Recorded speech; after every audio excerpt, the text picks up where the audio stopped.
there are lots of issues in Springfield. This isn't just about eating the cats and dogs, so-called bigoted racism. That's certainly what the Democrats said at the time about this accusation.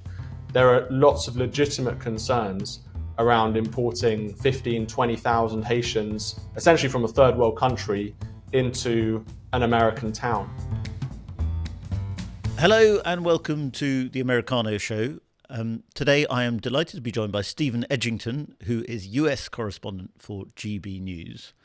And we're going to be talking about Springfield, Ohio, because Steven, as you know well, Springfield, Ohio became a talking point in this year's presidential election after Donald Trump famously said they're eating the cats, they're eating the dogs in Springfield, a reference to reports that Haitian migrants were eating people's pets in Springfield, Ohio. So, Stephen, I suppose the first question, you've just been there. The first question to ask was it true that Haitian migrants were eating the cats and eating the dogs in Springfield? I don't think they were eating the dogs, but maybe cats, they were eating the cats. Maybe they were eating cats. Well, I think basically the answer is it's unlikely that it was true. There's very little evidence for it. There was some evidence. I mean, there was a woman, an African-American woman, who I think was prosecuted recently, which is, I think, where this story originated from. It wasn't a Haitian migrant who killed a cat and supposedly ate it. And this was just basically a crazy person. But the idea that Haitians specifically were doing this came from a lot of online rumors, essentially. And then locals in the town did say that this stuff was going on. So if reporters went to Springfield and they spoke to just Americans, not necessarily Haitians, and a lot of them were saying, my cats are missing or my pets are missing. And I've heard of this phenomenon of Haitians eating cats. I think the idea, again, goes to sort of voodoo practices and things like that, this sort of sacrifice thing. And I just went, as you said, to Springfield to report on another story, but this did come up, obviously. Springfield is known for this, supposedly Haitians eating cats and dogs. And some locals were very insistent that there were no ducks in the ponds. They've been living there for 30 years. There used to be ducks. And suddenly the Haitians come in and there's no ducks. Now, again, I wasn't presented with any evidence for this, just people asserting this. So I think essentially the story is probably unlikely. And Trump used it as a rhetorical device to try and, put pressure on Kamala over illegal migration. It certainly captured people's eyes and minds and focus people on the issue of illegal migration and migration generally. So whether it's true or not, I think it's debatable, but probably not true. Tell us a little bit about why there are so many Haitian migrants in Springfield, in Ohio. Why did they go there in particular? Well, I think we know why they left their country of origin, because there's a tremendous amount of unrest there. But why were they settled in Springfield, Ohio? This is a really interesting and quite complicated question. So there were a lot of Haitians in Florida. Florida was historically where Haitian migrants went to. Obviously, there's a lot of Latino people in Florida, people from all around the Caribbean, and there was a large Haitian community there. Then in 2019, 2020, when Biden comes in, a lot of these Haitians moved to Ohio and a huge number moved to Springfield. So Springfield is a city of around 58,000. And within a period of just a few years, at least 15,000 Haitians moved to Springfield. Some people say actually the number is a lot more than that. It's probably 20,000 or more. And the reason for that probably is jobs. So there are temp agencies around Springfield, around in that area of Ohio, who wanted to hire essentially cheap labor. Haitians are willing to work for much less than locals are for all sorts of reasons. And, we see that the same phenomenon all across the Western world, where you have these economic migrants undercutting wages, and lots of local businesses around Springfield and in Ohio are desperate for cheap labor. So I think that was one of the major reasons that they went to Springfield. There was already, I think, a small Haitian community there. And again, the same thing that happens. Why do certain communities move to areas of London or Birmingham? Because their people are already there. And then you have these kind of ethnic enclaves. And that's essentially what happened in Springfield. It was all about the economics. And they were, to reiterate, they're legal migrants. Again, a complicated question.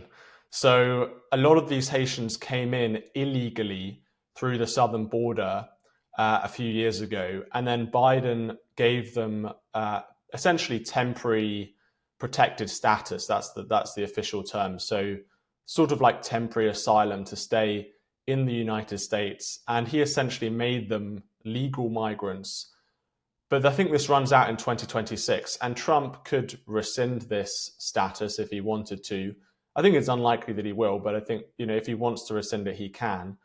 So it's very controversial. You let in a load of illegal migrants, and because, as you say, the situation in Haiti is difficult in some areas, it's not safe, it's a chaotic country. Some people argue actually many parts of the country is safe, and and people can return if they want to. And I can even talk about a case of where a Haitian has returned to Haiti. We can get onto that. So the idea that these people are legal migrants is very controversial. And to Trump supporters, they say, well, you can't just give illegals this temporary relief. They came in illegally, they should be deported. But that's what's happened. Biden has given them a temporary protected status. Well, and as you told me before we started filming, the reason you went there was because of recent reports that Haitians, I should say, have been self-deporting, which is something that a lot of Trump people are getting quite excited about, that the fear of what they are about to do on immigration will act as a motivating factor for people to remove themselves from the country.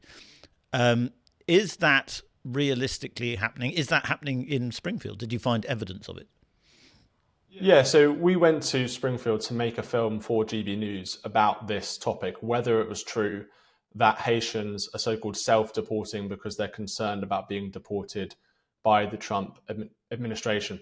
So is this true? Well, there's some evidence that it is true. We spoke to local Haitians who said that they knew people who were leaving Springfield because they're worried about being deported. I think the major focus, the ones who are leaving Springfield, if they are leaving, and I think it is probably very small numbers who are leaving, these people don't have temporary protected status. So they are illegal migrants. And, for whatever reason, they came in illegally and they weren't given this status that so many of the other Haitians were given. So they are, I think, very concerned that they could be, caught up in ICE raids. There are also Haitian illegal migrants who have committed crimes who also might be concerned about being deported. So they may have left. And by the way, the reports about them leaving Springfield, not necessarily leaving the United States. So the idea is that there's so much focus and attention on Springfield. Obviously, we saw that in the debate between Kamala and Trump, that I think the Haitians there are perhaps worried that, Springfield will be a kind of ground zero for deportations. And so therefore they've left Springfield and gone to other parts of the country or other parts of Ohio. So yes, we spoke to some Haitians who said that they knew people who were leaving. The original the origin of this report came from a Guardian article where the Guardian had interviewed other Haitians in restaurants and so on in Springfield who again said that they knew people who were leaving. I spoke to other locals who said, well, we haven't seen evidence of, at least mass self-deportation. There's still lots and lots of Haitians in Springfield. Perhaps a few of them are leaving, again, for the reasons I said, because they're illegals themselves or they've committed crimes. And one Haitian chap did tell us that he knew someone who went back to Haiti because, again, like some of them are leaving Springfield, but some of them, or this one guy actually left back to Haiti because he was so concerned about being deported. And that suggests that Haiti isn't quite as dangerous as some people are making out. So yes, I think there is a real fear of deportation, and that was one of the things that came up when speaking to Haitians. Was I think they really are concerned about their status in America, particularly once their temporary protected status expires in 2026. They're concerned about what's going to happen to them then. But for now, I don't think there is a mass exodus of people leaving the United States because they're worried about being deported.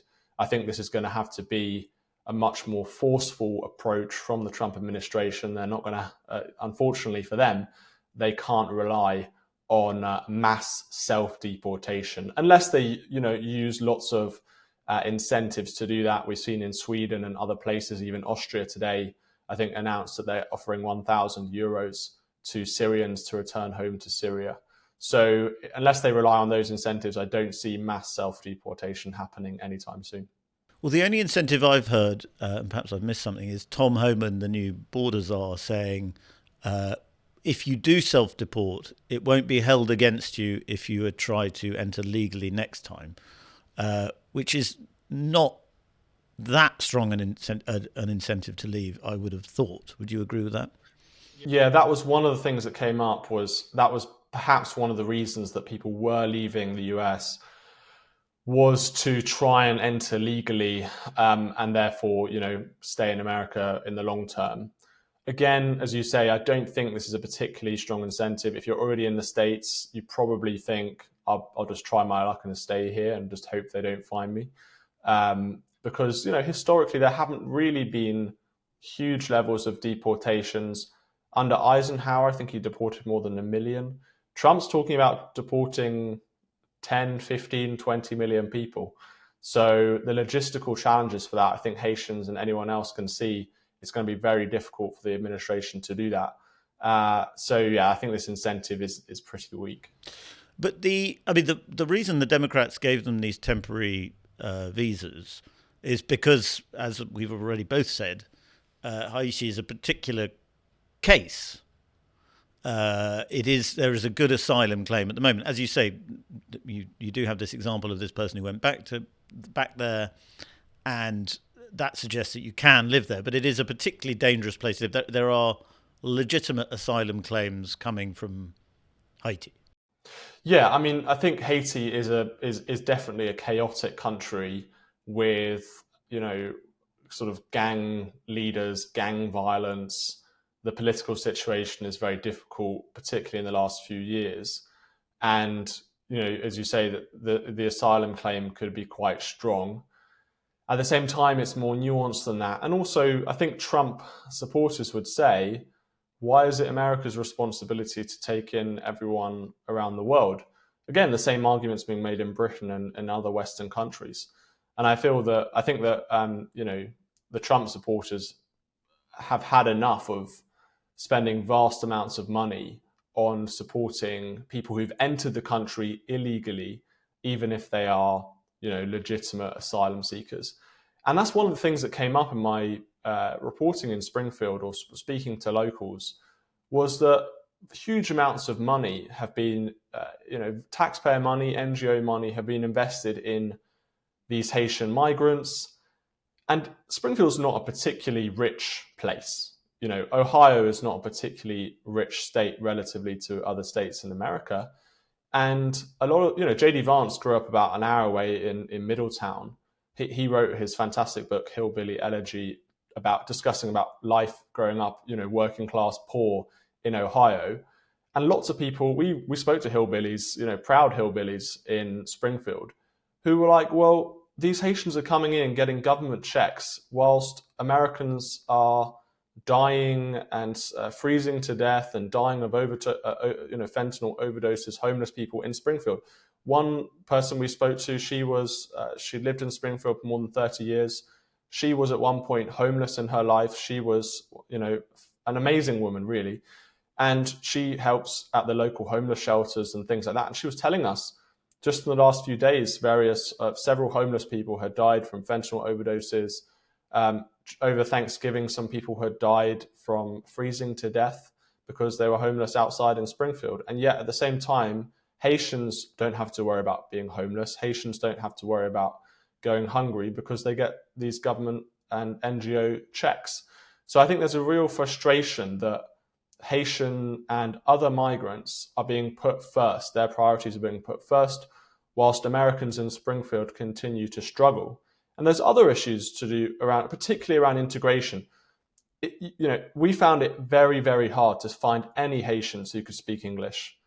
I think we found two people, or maybe three or four people in the end who could speak English. Some of them didn't want to go on camera, and the rest of them just literally couldn't even say a word.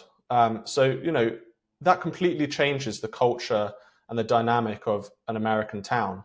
And then there's also other issues. They can't drive. Lots of Haitians struggle. They don't have cars, particularly compared to America. Haitians really don't drive as much. And suddenly they come to Springfield, they're given sort of support to buy cars, and they can't drive. And this is incredibly dangerous. One chap spoke to us. He had an incredible story. His daughter was on a school bus a few years ago, and it was like a sort of convoy of school buses. And one time she was coming home from school, and one of the school buses crashed and flipped over. I think a kid died. Several people were injured because an illegal migrant just didn't know how to drive. And he said that could have been his daughter. He was terrified that could have been his daughter who died. She took a photo of that bus overturned. It looked utterly devastating. And this chap was retired. And he said, I felt so concerned about the safety of school children, including my daughter, that he actually came out of retirement and became a school bus driver. So now he drives school buses because he's so concerned about the safety of his own children.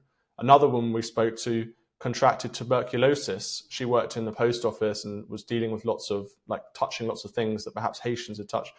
And she's convinced that came from Haitian migrants because tuberculosis isn't a particularly, common thing in the States. So there are lots of issues in Springfield. This isn't just about eating the cats and dogs, so-called bigoted racism. That's certainly what the Democrats said at the time about this accusation. There are lots of legitimate concerns around importing 15, 20,000 Haitians, essentially from a third world country, into an American town. But America has experienced waves of migration from troubled countries in the past, Cuba being a very obvious one, and done so relatively successfully, I think we can say. Why do you think it is that it seems to be such an issue in Ohio at the moment with Haitians? I think it's about the numbers, and it's about Haiti itself. Haiti is a very different country to Cuba, a very different context. As I said, it's historically been a very chaotic country, a very poor country with low levels of education, and it's a very, very, poor and chaotic place. And people who come from Haiti, I think, are very different from people who come from Cuba and other countries. They just don't have the same cultural ties. They don't have the same level of integration into American society. This is a very recent phenomenon. And I think it's just all about, as I said, the numbers. You have a town of 58,000, you put 15,000 of these people there. That's a huge, huge number of people. And again, they come from a completely different place with, the driving is one issue, the language barrier is another, cultural differences, people not respecting the American culture and basically integrating into American society. So I think Haiti is a very specific example of perhaps where migrants struggle very much to integrate into the United States. Look, it's the same thing as saying people from Somalia are going to find it much harder to integrate into Britain than people from the Netherlands. The context is completely different. Cuba and Haiti are different countries. And, whilst it's true to say the United States has successfully integrated many immigrants from all around the world, there is some myth-making around this. Up until the mid-20th century, immigration into the United States was relatively insignificant. Yes, there was a period during the late 19th century where they had a lot of immigrants, particularly from Eastern Europe, some from China. But there was an immigration moratorium from the 1920s until the 1960s because they were concerned about integration. And this was on a different level to what's happening today. So yes, the United States has historically had some immigration which is integrated and done very, very well. But when the numbers are ramped up, as they have been in the last 20 years, 30 years even, and particularly in the last 4 years under the Biden administration with illegal and legal migration, integration, it's not a sort of guaranteed process. It's not always going to work instantly. And when you have mass immigration on the level that we've seen, I don't think that you can integrate these people in the same way that America has historically with other immigrant communities. The preponderance of the massive escalation you're talking about in migration into America has come from the southern border. And that has been not just Hispanics, but also other migrant groups coming through the South into America. Have you spent any time on the border? Have you done any work down there? Yeah, I have a little bit. So I was on the border a couple of years ago in Texas, in Hidalgo County, McAllen. So this is right on the Rio Grande River. And I spoke to Border Patrol, I spoke to locals, and that was an interesting place to go because those counties along that part of the southern border, this is, as south as you can get in the States, as south as you can get in Texas, those counties have swung to the Republicans in a way that's totally unprecedented across the states. So I don't think these counties, some of these places have never even had a Republican representative. And the Hispanic communities there are so furious with illegal migration and for all sorts of other cultural reasons, decided to swing for Donald Trump. So yes, I've been there, I've seen it. I think the Border Patrol that I spoke to, the families, the Border Patrol agents themselves, they really felt that under the Biden administration, there was no support. There was a lack of funding. There was a lack of political support. And that is why you saw this huge increase, this huge spike in illegal crossings over the last 4 years. And this is one of the main reasons that Kamala lost in the end. Same reason the Tories lost in the UK. You have this huge spike in immigration, particularly illegal immigration. And the backlash we saw in the election in November, particularly in those Texas border counties, was significant. Lastly, Stephen, if the Trump administration are going to be as serious about immigration as they seem to be willing to be, it will become an extraordinary test case because they have this democratic mandate now in parts of America where, as you say, large numbers of Hispanic voters went towards Trump because they were so angry about illegal migration as an issue. If they don't succeed in tackling the immigration crisis, do you think that might cause a bigger problem across the West? Because even if a government that is determined to do it has the democratic mandate to do it, and yet is still unable to seal the border, that's going to spell perhaps problems for what's often called the populist right down the line. I think so. If Trump fails in mass deportations, I think this will cause issues all across the West because it shows that you can elect an incredibly radical populist who, as you say, was openly campaigning for mass deportations. This was a key position of the Trump campaign. People were holding signs, mass deportations. I went around the campaign during the election asking people left and right, do you support mass deportations? And the overwhelming majority of people supported that policy. So he's got the democratic mandate to do that. If he's logistically and politically unable to do mass deportations, then you just think, where else is this even possible? If Trump can't do it, with all the political capital, the massive democratic mandate that he has, and the huge elite revolution in the United States, where you're seeing the kind of counter elite finally taking on the old democratic deep state establishment, if they can't do it, then nowhere can. So I think, hopefully Trump can be successful and show other countries in Britain, in Western Europe, that this policy is possible, it's realistic, and it can happen. Steven Edginton, thank you very much indeed for coming on to Americano.